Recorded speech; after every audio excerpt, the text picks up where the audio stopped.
আলহামদুলিল্লাহ, অবশেষে বিজয় হতে চলেছে ফিলিস্তিন। দীর্ঘ প্রতীক্ষার পরে এবার পরাজয় মেনে নিতে বাধ্য হবে ইহুদিবাদী ইসরায়েল। দর্শক, পুরোপুরি কপাল পুড়ে গেছে নেতানিয়াহুর। এবার পদত্যাগ করেছেন ইসরায়েলের গুরুত্বপূর্ণ সেনা মুখপাত্র ড্যানিয়েল হাগারি সহ আরো 4 জন সিনিয়র অফিসার। চরম রাজনৈতিক বিপর্যয় এবং ভয়াবহ সংকটের মুখে পড়ে গেছে এবার ইসরায়েল। দর্শক, জানিয়ে দিব আমাদের হাতে থাকা কিছু গুরুত্বপূর্ণ আন্তর্জাতিক সংবাদ। ইসরায়েলি বাহিনীতে নতুন বিপর্যয়, পদত্যাগ করেছে সেনা মুখপাত্র ড্যানিয়েল হাগারির, সঙ্গে আছে আরো 4 জন সিনিয়র অফিসার।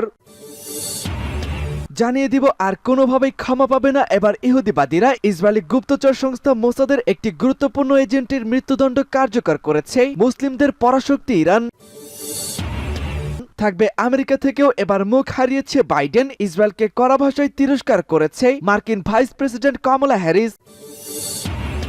জানিয়ে দিব এবার প্রধানমন্ত্রী হিসাবে শপথ নিয়েছে শাহবাজ শরীফ। সর্বশেষ জানিয়ে দিব, কথায় আছে পাপ বাপকেও ছাড়ে না, তার প্রতিফলন এখানেই দেখা যাচ্ছে। ইসরায়েলের সাধারণ মানুষের মধ্যে হার্ট অ্যাটাকের সংখ্যা বেড়েছে 35%। দর্শক, ইহুদিবাদীরা যেই অপরাধ করেছে সেটা কোনোভাবেই ক্ষমার যোগ্য নয় এবং ইতিমধ্যেই তার চরম শাস্তিও ভোগ করবে এই ইসরায়েলের কঠোরপন্থী নেতাগুলো। ইতিমধ্যেই গোটা বিশ্ব থেকে বয়কট হতে শুরু করেছে ইসরায়েল। মুসলিমদের পরাশক্তি হিজবুল্লাহ, হামাস এবং হুতিদের যৌথ আক্রমণের ফলে পুরোপুরি একঘরে হয়ে গেছে ইসরায়েল। ভয়ঙ্কর একটি চাপে পড়তে চলেছে নেতানিয়াহু এবং আজকের এই সেনা মুখপাত্র পদত্যাগ করার মধ্য দিয়ে যেন 80% হেরে গেল এই ইহুদিবাদী দেশটি। দর্শক, ইসরায়েলের এই বিরাট পরাজয় সম্পর্কে আপনার কি মন্তব্য জানিয়ে দিন আমাদের কমেন্ট বক্সে। শুনছিলেন সংবাদ শিরোনাম, এবারে জানিয়ে দিব বিস্তারিত। তার আগে আমাদের ভিডিওটিতে একটি লাইক দিন এবং ভিডিওটি শেয়ার দিয়ে আপনাদের বন্ধুদের মাঝে ছড়িয়ে দিন। চ্যানেলটি সাবস্ক্রাইব করুন এবং পরবর্তী আপডেট সবার আগে দেখার জন্য আমন্ত্রণ রইল।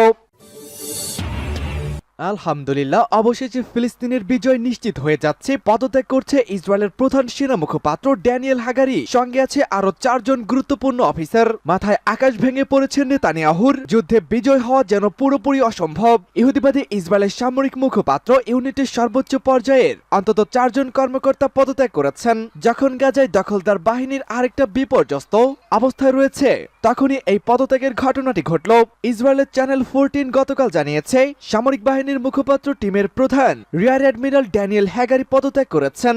এছাড়া পদত্যাগ করেছেন মুখপাত্র টিমের অন্যতম কর্মকর্তা কর্নেল বুটবুল, কর্নেল মরুন কারজত এবং ইসরায়েলি সামরিক বাহিনীর আন্তর্জাতিক বিষয়ক মুখপাত্র লেফটেন্যান্ট রিচার্ড হেগ। চ্যানেল 14 এর রিপোর্টে বলা হয়েছে অপারেশনাল এবং ব্যক্তিগত বিষয়ে কর্মকর্তাদের প্রতিবাদের কারণে গণপদত্যাগের এই ঘটনাটি ঘটেছে। যুদ্ধের সময় অস্বাভাবিক এই পদত্যাগের ঘটনাকে ইসরায়েলি সামরিক বাহিনীর মুখপাত্র ইউনিটের মধ্যকার বিশৃঙ্খল অবস্থার প্রতিফলন বলে উল্লেখ করেছেন। সম্প্রতি ইসরায়েলের যুদ্ধমন্ত্রী ইয়েভ গ্যালন তিনি স্বীকার করেছে গাজায় যুদ্ধ চালাতে গিয়ে তাদের সেনাবাহিনীকে খুবই উচ্চ মূল্য দিতে হচ্ছে। চারদিক থেকে বিপদ যেন ঘিরে ধরেছে। কথায় আছে আল্লাহ ছাড় দেন কিন্তু ছেড়ে দেন না, তার বাস্তবায়ন এবার ইহুদিবাদীদের সাথেই ঘটে চলেছে। ইসরায়েলি গুপ্তচরের মৃত্যুদণ্ড কার্যকর করল ইরান।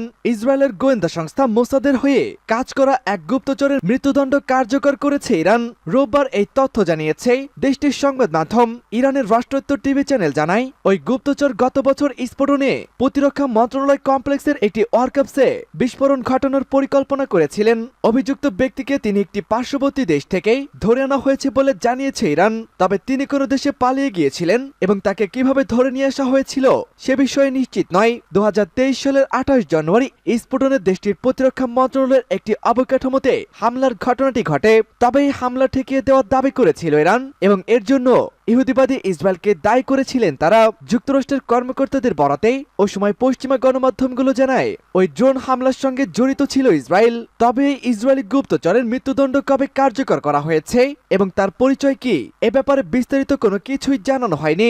ইরানের প্রতিরক্ষা বিভাগের কর্মকর্তারা 2023 সালের ফেব্রুয়ারিতে জানিয়েছিলেন এই হামলার পরিকল্পনার প্রধান ক্রিয়াকে গ্রেফতার করা হয়েছে।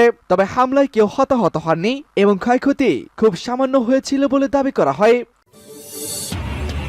ইসরায়েলকে কড়া ভাষায় তিরস্কার করলেন কমলা হ্যারিস। ফিলিস্তিনের অবরুদ্ধ গাজা উপত্যকায় অবিলম্বে যুদ্ধবিরতির আহ্বান জানিয়েছেন যুক্তরাষ্ট্রের ভাইস প্রেসিডেন্ট কমলা হ্যারিস। এছাড়া গাজায় পর্যাপ্ত ত্রাণ সহায়তা প্রবেশ করতে না দেওয়ায় ইসরায়েলকে কড়া ভাষায় তিরস্কার করেছেন তিনি। খবর আল জাজিরার। রবিবার কমলা হ্যারিস বলেছেন গাজায় চরম দুর্ভোগের পরিপ্রেক্ষিতে অন্তত 6 সপ্তাহের জন্য অবিলম্বে যুদ্ধবিরতি কার্যকর করতে হবে। এই যুদ্ধবিরতি চুক্তির বিষয়টি বর্তমানে আলোচনার টেবিলে রয়েছে এই চুক্তি হলে ইসরায়েলি জিম্মিদের মুক্তি মিলবে এবং গাজায় উল্লেখযোগ্য পরিমাণে ত্রাণ সহায়তা প্রবেশ করবে। এ সময় ইসরায়েলকে কড়া ভাষায় তিরস্কার করেছেন এই মার্কিন ভাইস প্রেসিডেন্ট। গাজায় আরও বেশি পরিমাণে ত্রাণ সহায়তা প্রবেশের অনুমতি দিতে ইসরায়েলকে আরও কিছু করতে হবে। এসবের মধ্যে নতুন সীমান্ত ক্রসিং খোলা এবং অপ্রয়োজনীয় বিধিনিষেধ আরোপ না করার প্রতিশ্রুতির বিষয় রয়েছে। তিনি বলেন, গাজার মানুষ না খেয়ে থাকছেন, সেখানকার পরিস্থিতি পুরোপুরি অমানবিক। আমাদের সাধারণ মানবতাবোধ তাদের জন্য কাজ করতে বাধ্য করেছে। ত্রাণ সহায়তা প্রবাহ উল্লেখযোগ্য হারে বাড়াতে ইসরায়েলি সরকারকে অবশ্যই আরো কিছু করতে হবে। এখানে কোনো অজুহাতই চলবে না। গত 7 অক্টোবর দক্ষিণ ইসরায়েল প্রবেশ করে নজিরবিহীন হামলা চালিয়ে 1200 ইসরায়েলিকে হত্যার পাশাপাশি প্রায় 250 ইসরায়েলি ও বিদেশি নাগরিককে গাজায় বন্দী করে নিয়ে যায় হামাস। একই দিন হামাসকে নির্মূল ও বন্দীদের মুক্তি নিশ্চিত করতে ফিলিস্তিনি স্বাধীনতাকামী এই সংগঠনের বিরুদ্ধে যুদ্ধ ঘোষণা করেছে ইসরায়েল। গত নভেম্বরের 7 দিনের যুদ্ধবিরতি চুক্তির বিনিময়ে 110 ইসরায়েলি বন্দীকে হামাস মুক্তি দিলেও এখনো তাদের হাতে 130 জনের মতো বন্দী রয়েছেন। প্রধানমন্ত্রী হিসাবে শপথ নিলেন পাকিস্তানের নির্বাচনে দ্বিতীয়বার ক্ষমতায় আসা শাহবাজ শরীফ। পাকিস্তানের 24তম প্রধানমন্ত্রী হিসাবে শপথ নিয়েছে পাকিস্তানের মুসলিম লীগ নওয়াজের সভাপতি শাহবাজ শরীফ। সোমবার ইসলামাবাদে প্রেসিডেন্ট ভবনে তাকে শপথ বাক্য পাঠ করান প্রেসিডেন্ট আরিফ আলভি। এ সময় সেনাপ্রধান আসিম মুনসির সহ বেশ কয়েকজন বিশিষ্ট ব্যক্তি উপস্থিত ছিলেন। খবর জিও নিউজের। রোববার পাকিস্তানের সংসদের নিম্নকক্ষ জাতীয় পরিষদে প্রধানমন্ত্রী নির্বাচনের ভোট হয়। নির্বাচনে পিএমএনএল এর প্রার্থী শাহবাজ শরীফ 201 ভোট পেয়ে দ্বিতীয়বারের মতো প্রধানমন্ত্রী নির্বাচিত হয়েছেন। অন্যদিকে কারাবন্দী সাবেক প্রধানমন্ত্রী ইমরান খানের দল পিটিআই এর প্রার্থী ওমর আইয়ুব 92 ভোট পেয়েছেন। গত 8 ফেব্রুয়ারি পাকিস্তানের সাধারণ নির্বাচন অনুষ্ঠিত হয়। এদিন জাতীয় পরিষদে 266 আসনের মধ্যে 265টি আসনেই ভোট গ্রহণ করা হয়েছে।